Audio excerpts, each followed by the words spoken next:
Good morning students. BA part second में हम पढ़ रहे हैं फर्स्ट पेपर, और फर्स्ट पेपर के अंतर्गत हमारा जो टॉपिक चल रहा है वो है अमेरिका का संविधान। अमेरिका के संविधान में हम पढ़ रहे थे शक्ति पृथक्करण का सिद्धांत पढ़ रहे थे, और शक्ति पृथक्करण के सिद्धांत के अंतर्गत हमने पढ़ा कि किस तरह से अमेरिका के अंदर कार्यपालिका, न्यायपालिका और व्यवस्थापिका जो है उनके बीच शक्तियों का, कार्यों का बंटवारा हुआ है, और तीनों ही जो सरकार के अंग हैं, चाहे कार्यपालिका हो, व्यवस्थापिका हो या न्यायपालिका हो, तीनों ही सरकार के अंगों के बीच जो है वो एक सामंजस्य बना रहता है, और तीनों ही सरकार के अंग जो हैं वो एक दूसरे पर नियंत्रण स्थापित करते हैं। तो अमेरिकी संविधान जो है उसकी विशेषता है कि ये जो संविधान है शक्ति पृथक्करण के सिद्धांतों पर आधारित है, यानी पृथक पृथक शक्तियां हैं तीनों अंगों की, और वो एक दूसरे के कार्यों में हस्तक्षेप भी नहीं करते हैं। साथ ही नियंत्रण और संतुलन की जो व्यवस्था है वो भी अमेरिकी संविधान की विशेषता है कि जो नियंत्रण बना के रखते हैं तीनों ही अंग, और एक संतुलन बना के रखते हैं तीनों ही अंग आपसी कार्यों के माध्यम से एक दूसरे पर नियंत्रण रखते हुए, कि सरकार का कोई भी अंग जो है वो एक दूसरे के कार्यों में हस्तक्षेप ना करे और कुछ इस तरह के नियम या फिर कानूनों का निर्माण नहीं करे जिससे कि जनता के जो कार्य है उनके ऊपर कोई प्रभाव उपस्थित हो। तो इस तरह से अमेरिकी संविधान जो है वो नियंत्रण और संतुलन का सिद्धांत है। शक्ति पृथक्करण के सिद्धांत को हमने एक चार्ट के माध्यम से समझा था। इसके बाद में है सबसे पहले इस चार्ट के बाद में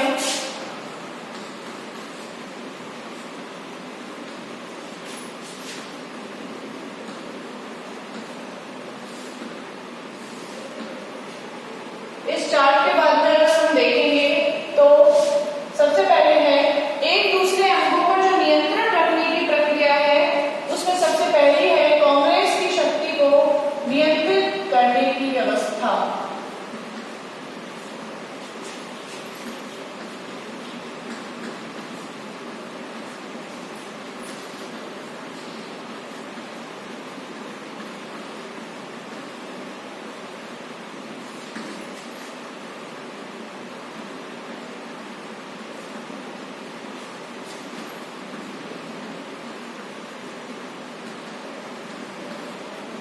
कांग्रेस की शक्ति को नियंत्रित करने की जो व्यवस्था है वो अमेरिकी संविधान में दी गई है कि कांग्रेस के ऊपर किस तरह से राष्ट्रपति नियंत्रण रखता है और किस तरह से न्यायपालिका नियंत्रण रखती है। जो कांग्रेस है ये अमेरिका की संसद है, अमेरिका की संसद को कांग्रेस कहा जाता है। तो कांग्रेस के जो नियंत्रण करने का कार्य है वो किया जाता है राष्ट्रपति और न्यायालय के द्वारा, क्योंकि अमेरिकी संविधान की विशेषता है कि सरकार के जो तीनों ही अंग है वो एक दूसरे पर नियंत्रण रखते हैं। तो कांग्रेस यानी कि वहां की संसद पर भी जो नियंत्रण रखने का कार्य है वो राष्ट्रपति यानी कि कार्यपालिका और न्यायालय यानी न्यायपालिका के द्वारा रखा जाता है।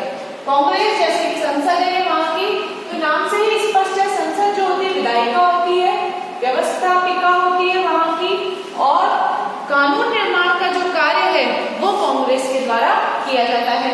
और इस कांग्रेस पे जो नियंत्रण है, कानून निर्माण पर जो नियंत्रण है वो रखा जाता है राष्ट्रपति और न्यायपालिका के द्वारा। राष्ट्रपति जो है वो नियंत्रण रखता है वीटो के माध्यम से, कि राष्ट्रपति को अगर कोई कानून ठीक नहीं लगता है तो अपने वीटो अधिकार का प्रयोग कर सकता है, वो मना कर सकता है उस कानून के निर्माण की। दूसरा, न्यायपालिका जो है वो कैसे नियंत्रण रखती है? न्यायपालिका नियंत्रण रखती है न्यायिक पुनरावलोकन के माध्यम से। जुडिशियल रिव्यू जो है उसके माध्यम से न्यायपालिका जो है वो नियंत्रण रखने का कार्य करती है कांग्रेस के ऊपर। और जुडिशियल रिव्यू क्या है? न्यायिक पुनरावलोकन न्यायिक पुनरावलोकन से तात्पर्य है, आप पढ़ चुके हैं, हमने भारतीय संविधान पढ़ा है, उसमें जब हमने सर्वोच्च न्यायालय पढ़ा था तब मैंने आपको बताया था कि न्यायिक पुनरावलोकन की जो अवधारणा है कि सर्वोच्च न्यायालय के द्वारा न्यायिक पुनरावलोकन की शक्ति का प्रयोग किया जाता है। इसमें न्यायपालिका जो है वो संसद के द्वारा यानी कांग्रेस के द्वारा बनाए हुए नियमों की जांच करती है, कानूनों की जांच करती है कि वो कानून सही बने हैं या नहीं बने हैं, जनता के हित में है या नहीं है। तो इस तरह से कांग्रेस की शक्ति को जो नियंत्रण रखने की शक्ति है वो राष्ट्रपति और न्यायालय को दी गई है। तो इसमें पहला है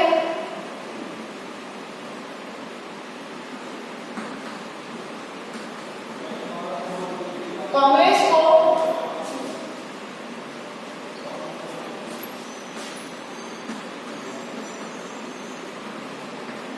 व्यवस्थापन के क्षेत्र में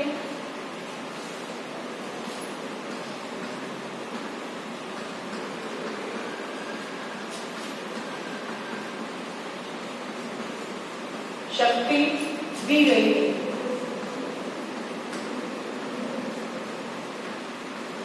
कांग्रेस को व्यवस्थापन के क्षेत्र में शक्ति दी गई है,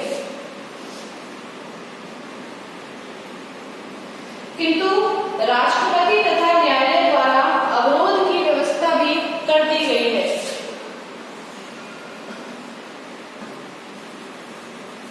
राष्ट्रपति व न्यायालय द्वारा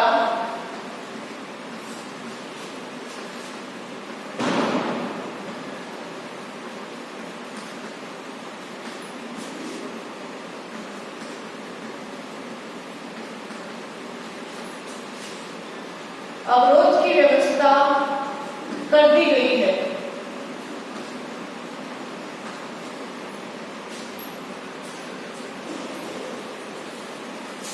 इसके बाद में है कांग्रेस के जो सारे विधायक है वो अवरोध कैसे डाले जाए कि कांग्रेस के जो जितने विधेयक है जो पारित किए गए हैं उन्हें कानून बनने से पहले राष्ट्रपति की स्वीकृति आवश्यक है और राष्ट्रपति जो है वो इस विषय में दो प्रकार के वीटो प्रयोग में ले सकता है, पहला वैधानिक वीटो और दूसरा परंपरागत वीटो।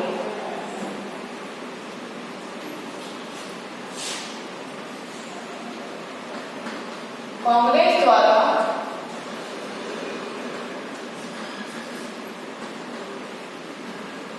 पारित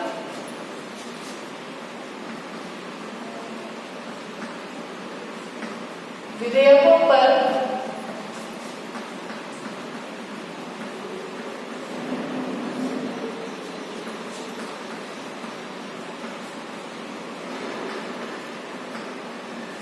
राष्ट्रपति की स्वीकृति आवश्यक है व राष्ट्रपति दो प्रकार के वीटो जो है वो प्रयोग में ले सकता है।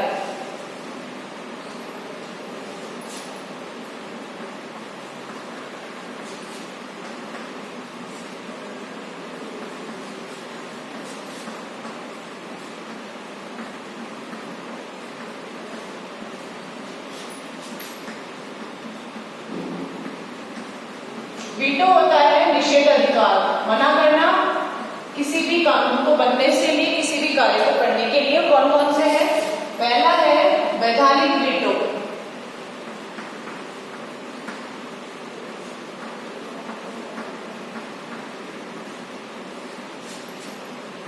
और दूसरा है इसमें परंपरागत वीटो।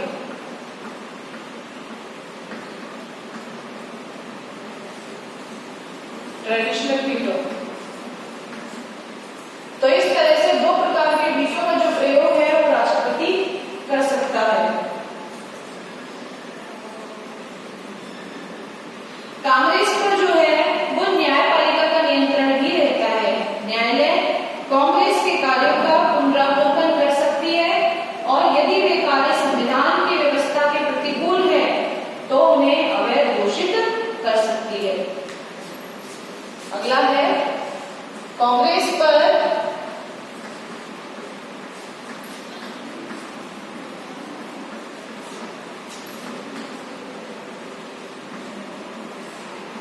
न्यायपालिका भी नियंत्रण रखती है। कांग्रेस पर जो है वो न्यायपालिका भी नियंत्रण रखती है। न्यायपालिका जो है वो कांग्रेस के कार्यों का पुनरावलोकन करती है।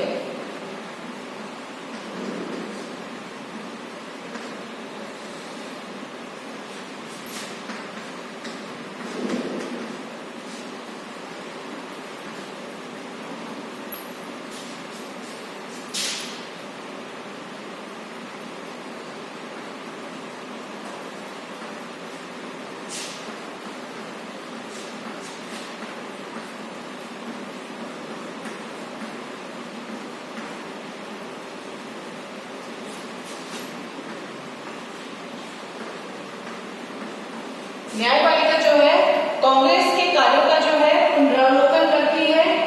यदि वे कार्य संविधान की व्यवस्था के प्रतिकूल है तो उन्हें अवैध घोषित कर सकती है। यदि वे कार्य संविधान की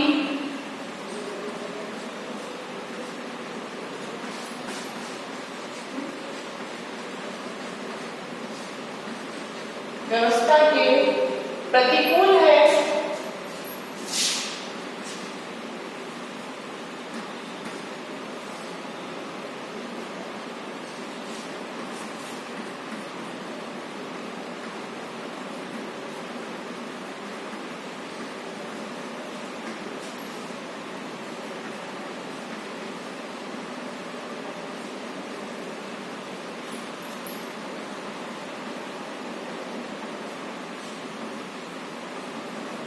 तो उन्हें अवैध घोषित कर सकती है। तो इस तरह से कांग्रेस की शक्ति को जो नियंत्रण करने की व्यवस्था है वो व्यवस्थापिका के द्वारा, ये कार्यपालिका के द्वारा यानी राष्ट्रपति के द्वारा भी है व्यवस्थापिका पर, और न्यायपालिका के द्वारा भी कांग्रेस के ऊपर नियंत्रण रखा जाता है। नोट कर लीजिए आप इसे। कांग्रेस की व्यवस्थापिका की शक्ति को नियंत्रण करने की व्यवस्था, जो सरकार के तीनों ही अंग हैं वो एक दूसरे को नियंत्रित करते हैं, तभी नियंत्रण और संतुलन बना रहता है। कोई भी अपने कार्य जो है वो गलत तरीके से नहीं करता है और अपनी सीमाओं में रहकर वो कानून का निर्माण करते हैं।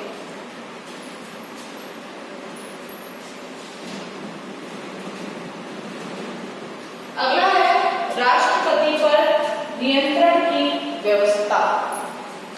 कांग्रेस पर नियंत्रण है और राष्ट्रपति जो है वो वहां की कार्यपालिका है और उस पर भी जो नियंत्रण करने की व्यवस्था है वो संविधान के अकॉर्डिंग बताई गई है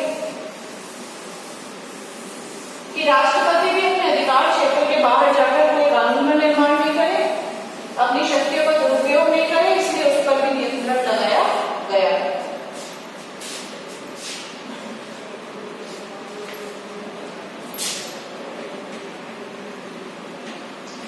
राष्ट्रपति को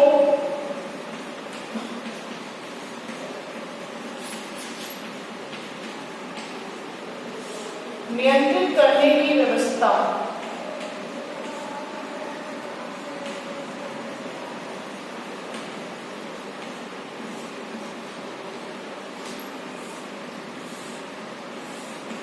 राष्ट्रपति को किस तरह से नियंत्रित किया जाए? राष्ट्रपति जो है उसे संविधान के द्वारा कार्यपालिका की शक्ति दी गई है। उदाहरण के लिए वह युद्ध और शांति की घोषणा के लिए परिस्थितियां उत्पन्न कर सकता है। यानी राष्ट्रपति जो है वो युद्ध की भी घोषणा कर सकता है और शांति की भी घोषणा कर सकता है, लेकिन उसे पहले कांग्रेस की स्वीकृति लेनी होगी। यानी उस पर नियंत्रण लगा दिया कि उसे व्यवस्थापिका यानी संसद की यानी कांग्रेस की स्वीकृति लेना आवश्यक है, उसकी परमिशन लेना आवश्यक है।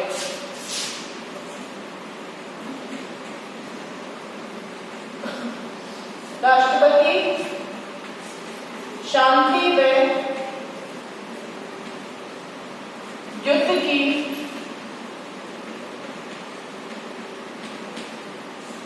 घोषणा कर सकता है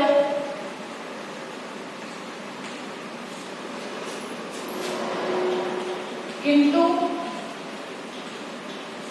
उसे पहले कांग्रेस की स्वीकृति आवश्यक है।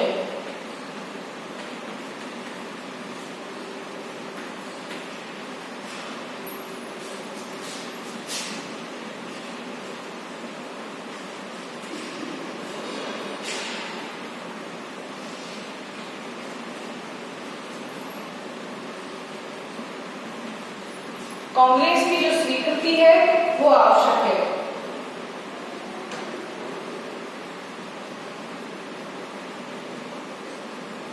राष्ट्रपति कांग्रेस की अनुमति के बिना जनता पर टैक्स भी नहीं डाल सकता और बजट की स्वीकृति भी कांग्रेस से लेनी होती है।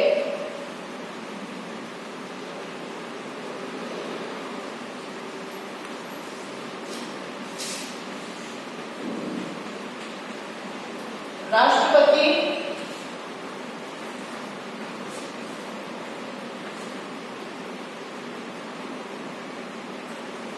जनता पर टैक्स व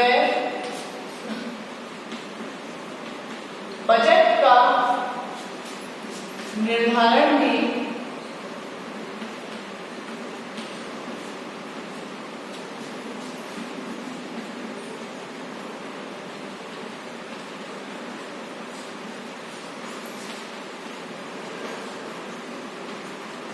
कांग्रेस की स्वीकृति से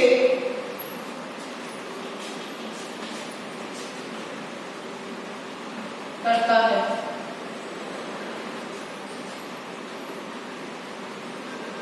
राष्ट्रपति जनता पर टैक्स और बजट का निर्धारण भी जो करता है वो कांग्रेस की स्वीकृति से ही करता है।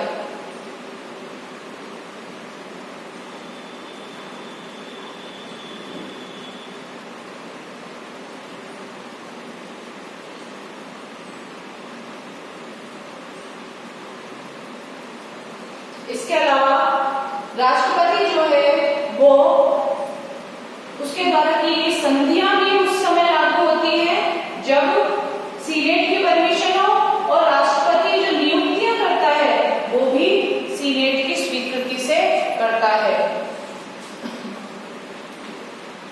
राष्ट्रपति के द्वारा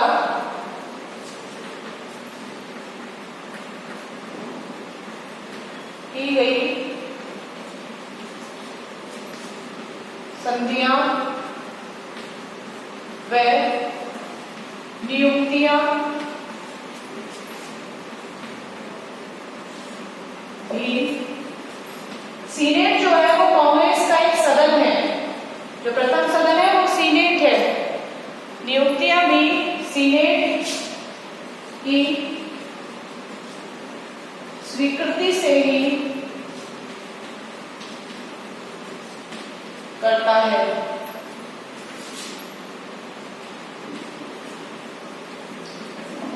ये तो हो गई राष्ट्रपति पर नियंत्रण व्यवस्थापिका के द्वारा यानी कांग्रेस के द्वारा। अब न्यायपालिका के द्वारा तो राष्ट्रपति पर न्यायालय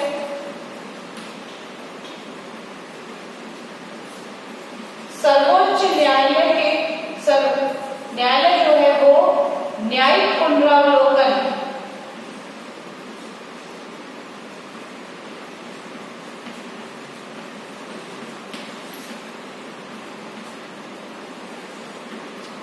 राष्ट्रपति पर न्यायालय न्यायिक पुनरावलोकन की शक्ति के माध्यम से नियंत्रण रखता है।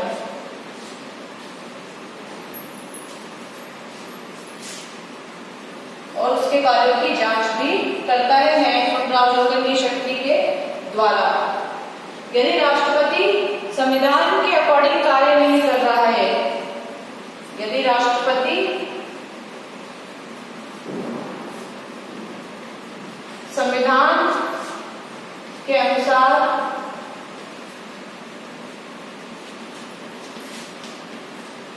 कार्य नहीं कर रहा है,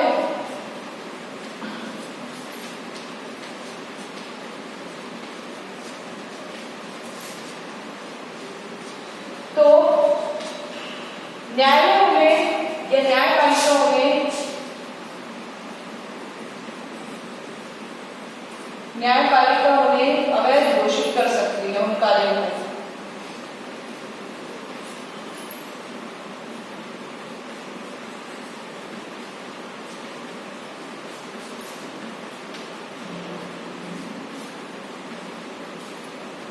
तो इस तरह से राष्ट्रपति के ऊपर भी न्यायपालिका और व्यवस्थापिका के द्वारा नियंत्रण रखा जाता है। नोट कर लीजिए आप इसे।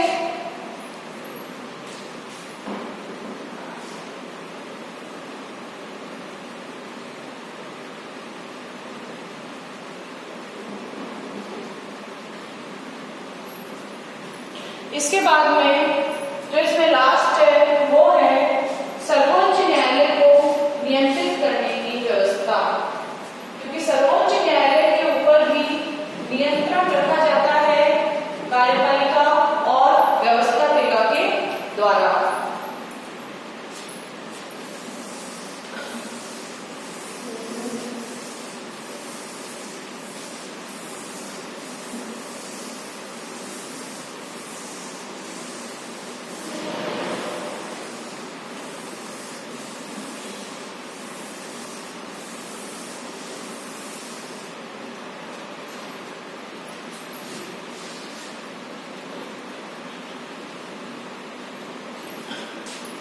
तीसरा है लास्ट, सर्वोच्च न्यायालय को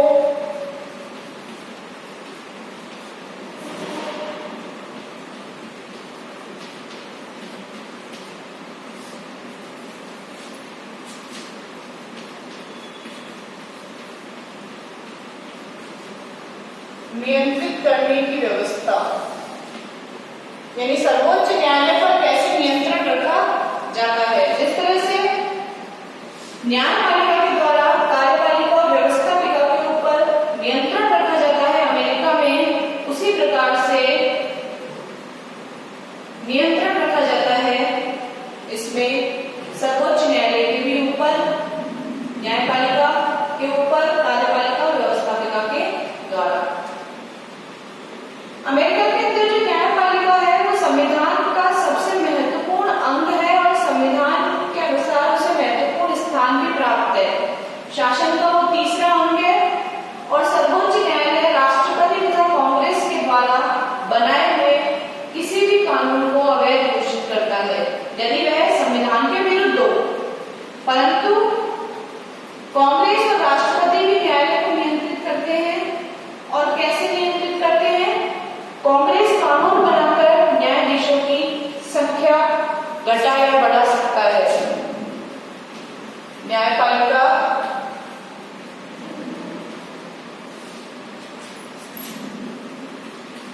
शासन का तीसरा प्रमुख अंग है।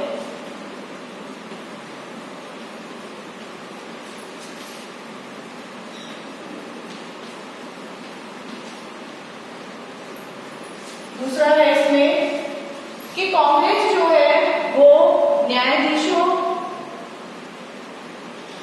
के ऊपर नियंत्रण रखने के लिए न्यायाधीशों की संख्या को घटा या बढ़ा सकती है। जो न्यायालय है उसकी संख्या को घटा बढ़ा सकती है, न्यायाधीशों को महाभियोग के द्वारा हटा सकती है और उनके वेतन भत्तों को भी घटाया बढ़ा सकती है। कांग्रेस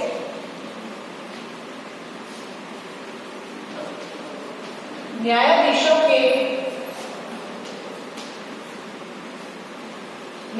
की संख्या, वेतन, भत्ते, कानून बनाकर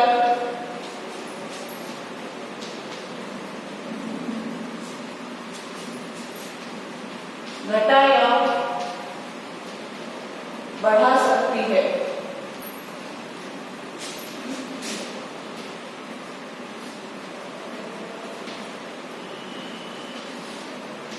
न्यायाधीशों को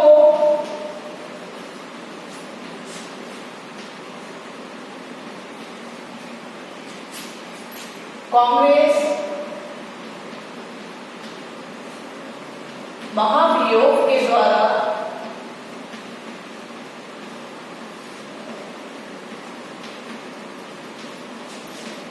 हटा सकती है। ऐसे कांग्रेस जो है वो बहुत नियंत्रण रखती है न्यायपालिका के ऊपर।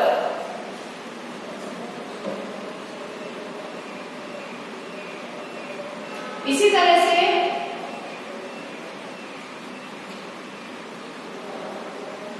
राष्ट्रपति जो है वो न्यायाधीशों की नियुक्ति करता है और राष्ट्रपति को यह अधिकार प्राप्त है कि वो न्यायपालिका द्वारा किसी भी दंडित व्यक्ति की सजा को कम कर सकता है, उसकी सजा को माफ भी कर सकता है। तो राष्ट्रपति भी न्यायपालिका के ऊपर नियंत्रण रखता है।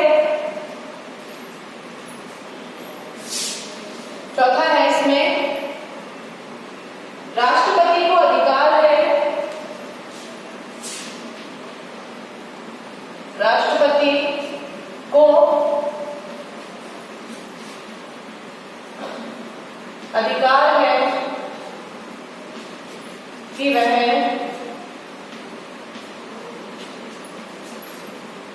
न्यायालय द्वारा दंडित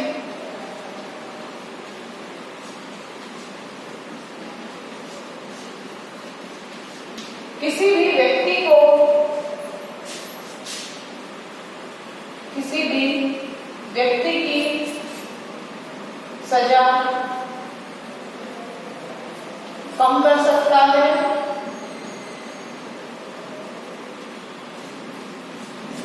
या माफ कर सकता है।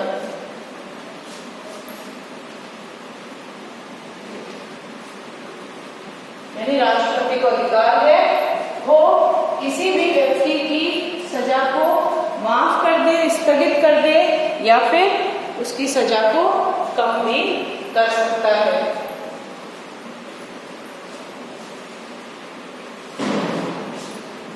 लास्ट है इसमें सर्वोच्च न्यायालय के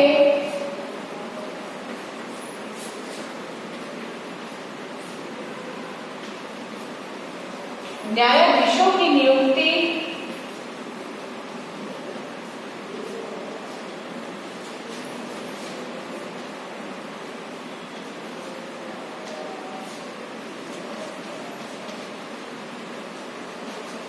राष्ट्रपति के द्वारा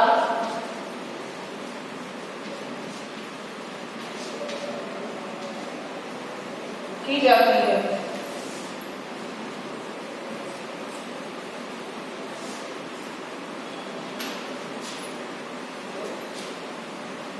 इस तरह से शक्ति पृथक्करण के द्वारा राष्ट्रपति जो है वो न्यायपालिका के ऊपर नियंत्रण रखता है।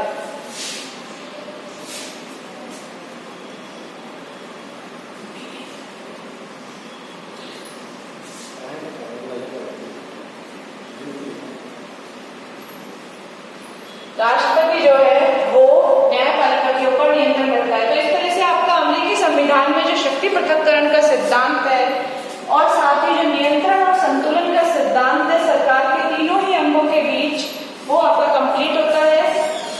नोट कर लीजिए आप इसे।